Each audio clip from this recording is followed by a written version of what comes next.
हमारे इस YouTube channel के सेगमेंट फास्ट न्यूज में आप तमाम का इस्तकबाल है। इस वीडियो में आप देख सकते हैं कमेंटों में बहुत ज्यादा खबरें। तो आइए शुरू करते हैं वीडियो को और देखते हैं आज की ताजा तरीन खबरें।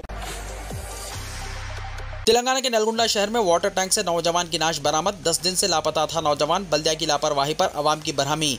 तेलंगाना के नलगुंडा शहर में वाक़ बल्दिया के वाटर टैंक से एक नौजवान की नाश बरामद हुई, जो 10 दिन पहले अपने मकान से अचानक लापता हो गया था। वाटर टैंक से नाश बरामद होने की इत्तला के बाद अतराफ के अवाम में तशवीश की लहर दौड़ गई, क्योंकि इस वाटर टैंक से ही अतराफ के 50 मकानात को रोजाना पीने का पानी सरबराह होता है। तफसीलात के मुताबिक 10 दिन से लापता 26 साला वंशी की नाश हनुमान नगर के मशीन भागीरता के पानी के टैंक से पीर को बरामद हुई। नलगुंडा मुस्तखिर के बल्दी हल्के नंबर 28 के मोहल्ला हनुमान नगर का मुखिम 26 साला वंशी 10 दिन पहले घर से लापता हो गया था। तब से इसके अजीज व खारिब इसकी तलाश में दिन रात एक कर दिए, लेकिन इसका कहीं पता नहीं चल सका। लेकिन पीर को बल्दी अमला इसी मोहल्ले में वाक़े मशीन भगीरता के टैंक की सफाई की गर्ज से टैंक में उतरे, तब इन्हें एक नाश बरामद हुई। बात आजा इसकी शनाख्त गुमशुदा 26 साला वंशी की हैसियत से की गई। अवाम की जानिब से बल्दी ओहदेदारों पर बरहमी का इजहार किया जा रहा है, क्योंकि उनकी लापरवाही की वजह से 10 दिन से इस टैंक के पानी को अवाम को इस्तेमाल करने पर मजबूर होना पड़ा। चंद दिन पहले नलगुंडा जिले के नागार्जुना सागर के वाटर टैंक में मुर्दा बंदरों की दस्तयाबी के वाक़े को अवाम भूल भी ना पाए थे कि एक और वाक़या सामने आ गया, जिसकी वजह से अवाम बल्दी ओहदेदारों की कारकर्दगी पर गम और गुस्से का इजहार कर रहे हैं।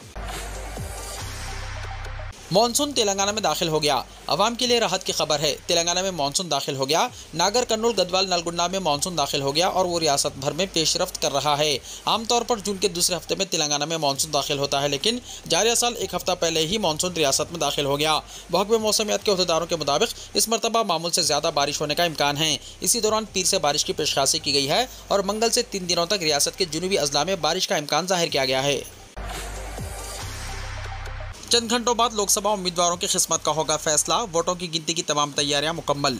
चंद घंटों बाद यानी 4 जून मंगल की सुबह 8 बजे से लोकसभा इंतखाबात के वोटों की गिनती का अमल शुरू होगा। मुल्क भर में 543 लोकसभा हल्कों में 7 मरहले में पोलिंग हुई थी और मंगल की सुबह से ही वोटों की गिनती शुरू होगी। इस मरतबा के लोकसभा इंतखाबात के सिलसिले में सियासी जमातों के कायदीन, उम्मीदवारों के साथ साथ आम आदमी में भी काफ़ी तजस्सुस पाया जाता है और वो कई दिनों से नतायज का बेचैनी से इंतजार कर रहे हैं। नतायज से 48 घंटे पहले मुख्तलिफ टीवी चैनल्स और मीडिया हाउस की जानिब से जारी करदा एग्जिट पोल सर्वे रिपोर्ट बाद 4 जून को जारी होने वाले असल नतायज को जानने के लिए हर कोई बेचैन नजर आ रहा है। तेलंगाना के 17 हल्कों में अहम सियासी जमातों कांग्रेस, BRS, BJP और कुल हिंद मजलिस इत्तेहादुल मुस्लिमीन के बशमूल 525 उम्मीदवार मुकाबला कर रहे हैं, जिनकी किस्मत का मंगल को फैसला होगा। इन उम्मीदवारों में काबिल जिक्र सदर कुल हिंद मजलिस इत्तेहादुल मुस्लिमीन बैरिस्टर असदुद्दीन ओवैसी MP, मरकजी वजीर किशन रेड्डी, जीवन रेड्डी और दीगर शामिल है। 13 मई को हुए लोकसभा इंतखाबात की रायदही में 2,20,24,906 राय दहिंदों ने अपने वोट के हक से इस्तेफादा किया था। वोटों की गिनती के लिए 17 पार्लिमानी हल्कों में गिनती के मराकज़ कायम किए गए हैं। 120 हॉल्स में 1855 मेज़ों पर वोटों की गिनती की जाएगी। 2,18,000 पोस्टल बैलेट वोट की गिनती के लिए 19 हॉल्स में 276 मेज़ों को तैयार किया गया है। शाम 4 बजे तक वोटों की गिनती मुकम्मल होने की तवक्को की जा रही है। तेलंगाना पॉलिसेट एग्जाम के नतायज जारी। 84% उम्मीदवार कामयाब। तेलंगाना में पॉलिसेट एग्जाम के नतायज जारी हो गए। इस साल पॉलिसेट में 84.20% उम्मीदवारों ने कामयाबी हासिल की। इस साल पॉलिसेट के लिए 92,808 उम्मीदवारों ने दरख्वास्त दाखिल की थी, जिनमें 82,809 उम्मीदवारों ने एग्जाम लिखा, जिनमें 69,728 यानी 84.20% उम्मीदवारों ने कामयाबी हासिल की। उम्मीदवार अपने रिजल्ट्स और रैंक कार्ड वेबसाइट www.sbtet.telangana.gov.in पर देख सकते हैं। पॉलिसेट में हासिल होने वाले रैंक की बुनियाद पर उम्मीदवारों को diploma engineering, agriculture, fisheries, horticulture diploma courses में दाखिले दिए जाएंगे।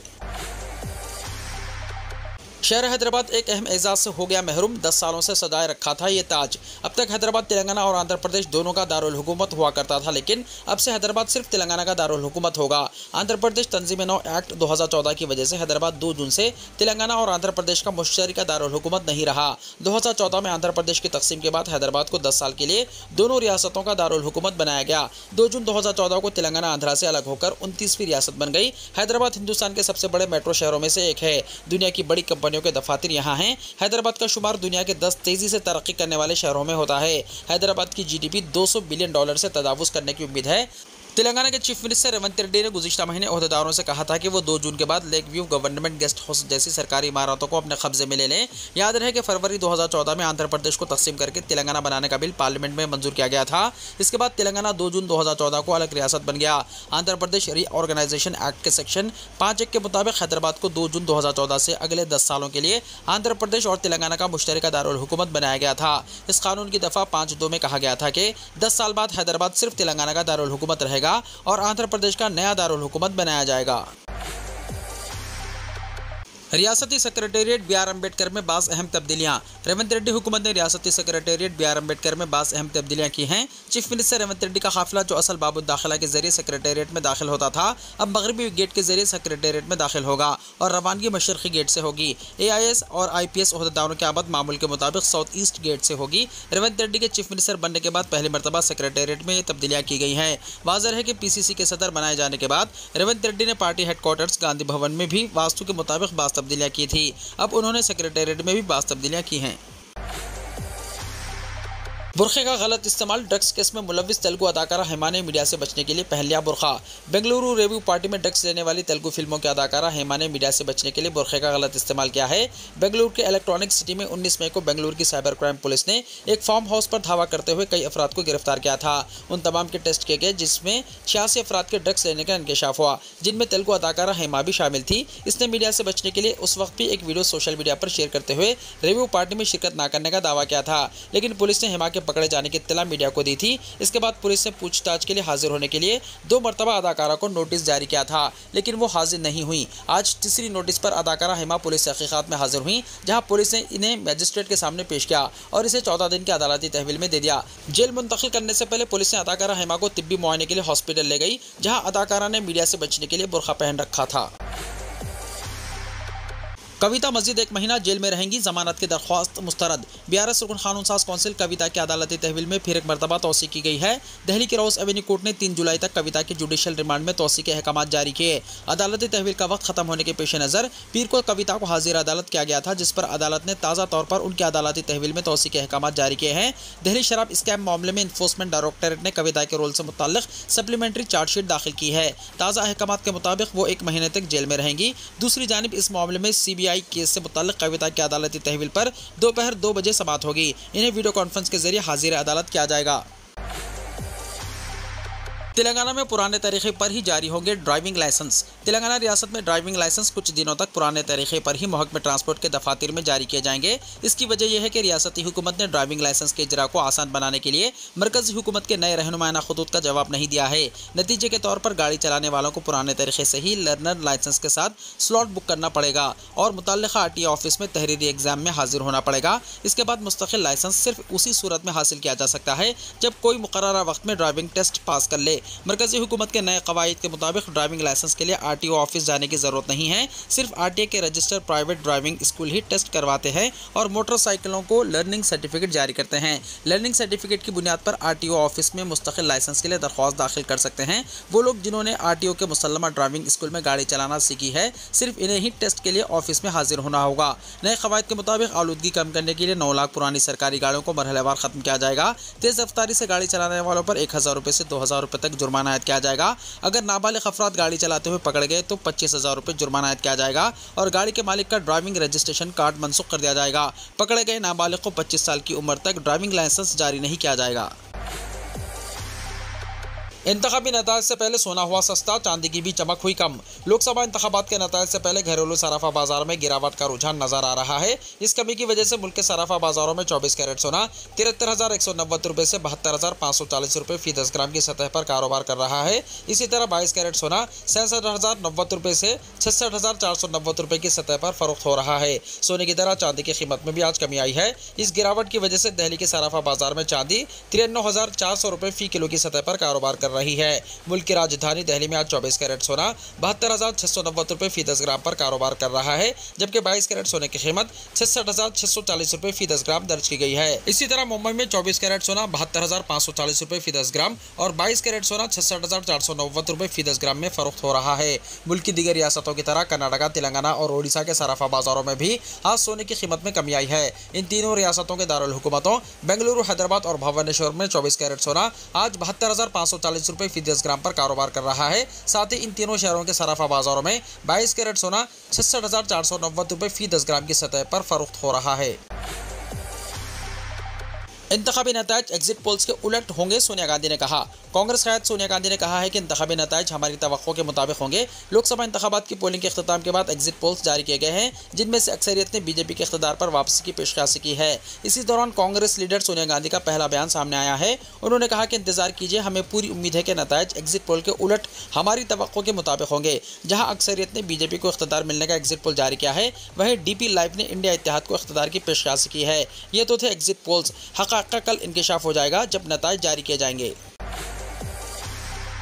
जीत से पहले ही जश्न की तैयारी, वज़ीर आज़म की रिहाइशगाह से बीजेपी दफ्तर तक होगा मोदी का रोड शो। अब की बार 400 पार का नारा देने वाले बीजेपी के हौसले एग्जिट पोल के बाद बुलंद हो गए हैं। 4 जून को नतायज अपने हक में आने के इम्कान को देखते हुए बीजेपी अभी से ही जश्न के मूड में है। एग्जिट पोल के नतायज के बाद बीजेपी अब एक शानदार जश्न की तैयारी का मंसूबा बना रही है। माना जा रहा है कि अगर वज़ीर आज़म मोदी 2024 में लोकसभा इंतखाबात जीत जाते हैं तो एक शानदार रोड शो होगा। ज़राए का कहना है कि वज़ीर आज़म मोदी का ये शानदार रोड शो लोक कल्याण मार्ग से बीजेपी के दफ्तर तक 2-3 लाख लोगों के साथ मुनक्किद किया जा सकता है। ज़राए का कहना है कि बीजेपी कायदीन भारत मंडपम, यशु भूमि और कर्तव्य पथ जैसी जगहों पर इस जश्न के हवाले से राय भी ले रहे हैं। इन मुकामात पर मोदी हुकूमत की हलफबरदारी के बाद बड़े जश्न की तैयारी करते हुए देखा गया है। ताहम हतमी मुकाम की तस्दीक होना भी बाकी है। आपको बता दें कि एग्जिट पोल के नतायज में एक बार फिर मोदी हुकूमत की पेशनगोई की गई है। वहीं राष्ट्रपति भवन में हलफबरदारी की तकरीब की तैयारियां भी शुरू हैं। ज़राए ने बताया कि इस जश्न का प्रोग्राम ऑफिशियल हलफबरदारी के दिन भारत मंडपम या कर्तव्य पथ पर मुनक्किद किए जाने का इम्कान है।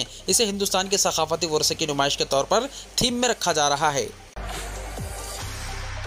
पोलिंग के बाद आवाम को मिला महंगाई का तोहफा, टोल टैक्स पर 5% इजाफा आज से होगा लागू। लोकसभा इंतखाबात के तमाम मराहिल मुकम्मल होने के बाद जहां एक तरफ मुल्क बेसब्री से नतायज का इंतजार कर रहा है, वहीं दूसरी तरफ national highway authority of India यानी NHAI ने आवाम को बड़ा झटका दिया है। NHAI ने मुल्क भर में टोल टैक्स बढ़ा दिया है। इनके साथ अमूल ने भी दूध पर 2 रुपये फी लीटर बढ़ा दिया है। ड्राइवरों को आज से ही तमाम टोल प्लाजों पर 5% ज़्यादा टोल टैक्स अदा करना होगा।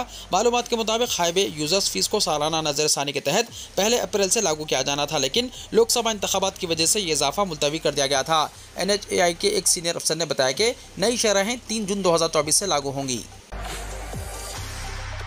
अमूल के बाद मदर डेयरी ने भी आवाम को दिया महंगाई का झटका, दूध की कीमतों में फी लीटर 2 रुपये का इजाफा। वोटिंग खत्म होते ही आवाम पर महंगाई की मार की शुरुआत हो गई। गुजरात के अमूल दूध के जरिए फी लीटर 2 रुपये इजाफे की खबर अभी आई ही थी कि मदर डेयरी ने भी अपने दूध की कीमतों में इजाफा कर दिया है। ये इजाफा भी बिल्कुल अमूल दूध की ही मानंद 1 लीटर पर 2 रुपये का किया गया है। ये इजाफा 3 जून यानी आज से लागू हो भी गया। मदर डेयरी ने अपने तमाम किस्म के थैले पाउच के दूध की कीमतों में ये इजाफा किया है। मदर डेयरी ने पीर 3 जून को दूध की नजरसानी शुदा कीमत की फहरिस्त जारी की है। ताज़ा तरीन फहरिस्त के मुताबिक अब लोगों को मदर डेयरी का बल्क वेंडेड दूध 52 रुपये के बजाय 54 रुपये, टोंड दूध 54 रुपये के बजाय 56 रुपये, गाय का दूध 56 के बजाय 58 रुपये, फुल क्रीम दूध 66 रुपये के बजाय 68 रुपये, भैंस का दूध 70 रुपये के बजाय 72 रुपये और डबल डोंड दूध के लिए 48 रुपये के बजाय 50 रुपये फी लीटर अदा करने होंगे। दूध के ताजरों का कहना है कि दूध की कीमतों में इजाफे की वजह से इस पर ज़्यादा लागत का आना है। शदीद गर्मी के दरमियान किसानों के लिए दूध की पैदावार के अखराजात बढ़ गए हैं। बहुत से गाय और भैंसों ने दूध देना छोड़ दिया है या कम कर दिया है। इनकी वजह से कंपनियों ने दूध की कीमतों में इजाफा किया है।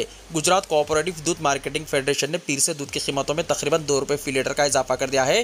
फेडरेशन ने कहा है कि कीमतों में इजाफा ऑपरेशन और दूध की पैदावार की कुल लागत में इजाफे की वजह से किया गया है। हमारे मेंबर्स फेडरेशन ने भी गुज़िश्ता 1 साल में किसानों के लिए तकरीबन 66% का इजाफा किया है। एग्जिट पोल के रुझानात की वजह से अडानी ग्रुप के हिस्से में ज़बरदस्त इजाफा। एग्जिट पोल के रुझानात का पीर को स्टॉक मार्केट में खासा असर रहा। मरकज़ में एक बार फिर नरेंद्र मोदी की हुकूमत बनने के इम्कानात के पेश नज़र बाजार में अडानी ग्रुप के हिस्से में ज़बरदस्त इजाफा हुआ। आज स्टॉक मार्केट में दर्ज अडानी ग्रुप की तमाम कंपनियों के हिस्से रॉकेट की तरह तेज़ रफ्तारी से बढ़ते नजर आ रहे हैं। अडानी ग्रुप के हिस्से में इजाफे की वजह से स्टॉक मार्केट में दर्ज ग्रुप कंपनियों की कुल मार्केट कैप 20 लाख करोड़ रुपए के करीब पहुंच गई है। दिन के पहले तिजारती सेशन के दौरान अडानी ग्रुप की कंपनियों के हिस्से की मार्केट कैप में तकरीबन 3 लाख करोड़ रुपए का इजाफा हुआ है। अगर हम अडानी ग्रुप के तमाम शेयर्स की बात करें तो दोपहर 12 बजे तक सबसे ज्यादा इजाफा अडानी पोर्ट्स और अडानी पावर के शेयर्स में देखा गया। आधार कार्ड इस तारीख तक मुफ्त में करें अपडेट, वरना होगा नुकसान। अगर आपका आधार कार्ड 10 साल पुराना है और आपने इसे एक बार भी अपडेट नहीं किया है तो आप 14 जून 2024 तक मुफ्त में आधार को अपडेट कर सकते हैं। अगर आप इसके बाद आधार को अपडेट करते हैं तो आपको 50 रुपये का चार्ज अदा करना होगा, जो 14 जून 2024 तक मुफ्त रखा गया है। UIDAI ने आधार सारिफिन को मशवरा दिया है कि अगर इनका आधार 10 साल पुराना है और इसके जारी होने के बाद से कभी अपडेट नहीं हुआ है तो ऐसे सारिफिन को शनाख्त का सबूत और पते का सबूत अपलोड करना चाहिए। बहुत से लोगों ने पिछले 10 सालों में अपना पता तब्दील किया होगा, ऐसे में हुकूमत ने आधार कार्ड को मुफ्त में अपडेट करने की सहूलत फराहम की है। ताहम इसका मतलब ये नहीं है कि अगर आपने अपना आधार कार्ड अपडेट नहीं किया है तो आपका आधार कार्ड खराब हो जाएगा। UIDAI की तरफ से वाज़ेह तौर पर कहा गया है कि तमाम किस्म के आधार जैसे PVC कार्ड, ई-आधार, M-आधार, आधार लेटर दुरुस्त होंगे। मुफ्त आधार अपडेट की आखिरी तारीख 15 दिसंबर 2023 थी, जिसे बढ़ाकर 14 जून 2024 कर दिया गया ताकि ज़्यादा से ज़्यादा आधार सारिफिन मुफ्त सर्विस से लुत्फ अंदोज हो सकें। यह आधार सर्विस मुफ्त है। सारिफिन 14 जून से पहले UIDAI की वेबसाइट पर जाकर आधार का नाम और पता तब्दील कर सकते हैं। ये काम कॉमन सर्विस सेंटर यानी CSC से जिस्मानी तौर पर किया जा सकता है। ताहम आपको CSC पर 50 रुपये अदा करने होंगे, जबकि आप माई आधार पोर्टल के जरिए मुफ्त में आधार को अपडेट कर सकते हैं। सूखे से मुतासिर इस शहर में कहर बना मानसून, ऐसी बारिश के टूट गया 133 साल का रिकॉर्ड। मुल्क के IT कैपिटल बेंगलुरु पर इस मरतबा मानसून कहर ढा रहा है। इतवार को इस शहर में इतनी बारिश हुई कि पूरा इलाका डूब गया। तेज हवाओं के साथ हुई इस बारिश ने गुज़िश्ता 133 साल का रिकॉर्ड तोड़ दिया। इतवार की रात देर गए तक पूरे शहर में मौसलाधार बारिश होती रही। महकमे मौसमियात के मुताबिक 2 जून गुज़िश्ता 133 सालों में जून के महीने में सबसे ज़्यादा बारिश का दिन रहा। इतवार की आधी रात तक इस शहर में 111 मिलीमीटर बारिश हो चुकी थी। दरअसल जुनूबी मानसून कर्नाटक के साहिल पर पहुंचने की वजह से तेज हवाओं के साथ तेज बारिश हुई। महकमे मौसमियात के हुक्काम के मुताबिक इससे पहले 16 जून 1891 को 101.6 मिलीमीटर बारिश हुई थी। आप इसी बात से इस बारिश का अंदाजा लगा सकते हैं कि बेंगलुरु में जितनी बारिश पूरे जून के महीने में होती है, एक दिन में हो गई है। लोकसभा इंतखाबात 64 करोड़ 20 लाख वोटर्स का आलमी record. Chief election commissioner Rajiv Kumar ने लोकसभा इंतखाबात में हिस्सा लेने वाले तमाम वोटरों को खिराज तहसीन पेश किया। साथ ही कहा कि हमने 642 मिलियन यानी 64 करोड़ 20 लाख वोटर्स का आलमी रिकॉर्ड बनाया है। ये हम सब के लिए एक तारीखी लम्हा है। ये तमाम G7 ममालिक के वोटरों का 1.5 गुना और यूरोपीय यूनियन यानी EU के 27 ममालिक के वोटरों का 2.5 गुना है। हम शुक्रिया अदा करते हैं हर एक और जिसने जमहूरियत के इस त्यौहार में हिस्सा लिया, वो वाकई एक कारनामा है। Chief election commissioner Rajiv Kumar ने पीर को कहा कि हिंदुस्तान ने लोकसभा इंतखाबात में 31.2 करोड़ खवातीन समेत 64.2 करोड़ वोटर्स की शिरकत के साथ एक आलमी रिकॉर्ड कायम किया। जापान के सूबे अशिकावा में 5.9 शिद्दत का ज़लज़ला। जापान के अशिकावा प्रेफेक्चर के नोटो जजीरा नुमा इलाके में पीर की सुबह 6:31 पर ज़लज़ले के शदीद झटके महसूस किए गए। जापान के मौसमियाती एजेंसी ने कहा है कि ज़लज़ले की शिद्दत रिक्टर स्केल पर 5.9 रिकॉर्ड की गई। लोग ज़लज़ले के खौफ से घरों से बाहर निकल आए। नोटो सिटी, नानावा और अनामेजू शहर के अलावा नेगाडा प्रेफेक्चर के कुछ हिस्सों में भी ज़लज़ले के झटके महसूस किए गए। हुक्काम ने अभी तक सुनामी के खतरे की तस्दीक नहीं की है। जापान के मारूफ अखबार जापान टाइम्स ने अपनी रिपोर्ट में इस पर तफसीली गुफ्तगू की है। इसराइल के शहरियों पर मालदीव में दाखिले पर लगी पाबंदी। गजा पर इसराइल के हमलों में शिद्दत के पेश नज़र मालदीव हुकूमत ने एक अहम फैसला किया है। हुकूमत ने पासपोर्ट कवानीन में तब्दीली करते हुए इसराइल के पासपोर्ट पर पाबंदी आयद कर दी है। हुकूमत के इस फैसले के बाद अब इसराइल के शहरी मालदीव नहीं जा सकेंगे। मालदीव के वज़ीर दाखिला ने प्रेस कॉन्फ्रेंस से खिताब करते हुए कहा कि काबीना ने इसराइल के शहरियों को मालदीव में दाखिल होने पर पाबंदी के कानून में तब्दीलियाँ की हैं। काबीना ने इस अमल को तेज़ करने के लिए वज़रा की खुसूसी कमेटी तश्कील दी है। वाज़ेह है कि हर साल 10 लाख से ज़्यादा सयाह मालदीव का दौरा करते हैं। मालदीव हुकूमत ने फ़लस्तीनी शहरियों की इमदाद और फंड्स जमा करने के लिए मुस्लिम ममालिक से बातचीत का भी फैसला किया है। साथ ही मालदीव हुकूमत ने उन इलाकों की निशानदही के लिए एक खुसूसी सफीर मुकर्रर करने का फैसला किया है जहां फ़लस्तीन को मालदीव की मदद की ज़रूरत है। हाल ही में इसराइल ने रफ़ा में एक इमदादी कैंप पर बमबारी की थी जिसमें 45 फ़लस्तीनी शहीद हो गए। वीडियो को लाइक शेयर कीजिए और हमारे इस YouTube चैनल को सब्सक्राइब करते हुए इसके बेल आइकॉन को भी प्रेस कर लीजिए ताकि ऐसी ही ताज़ा तरीन खबरों का नोटिफिकेशन सबसे पहले आपको मिलता रहे।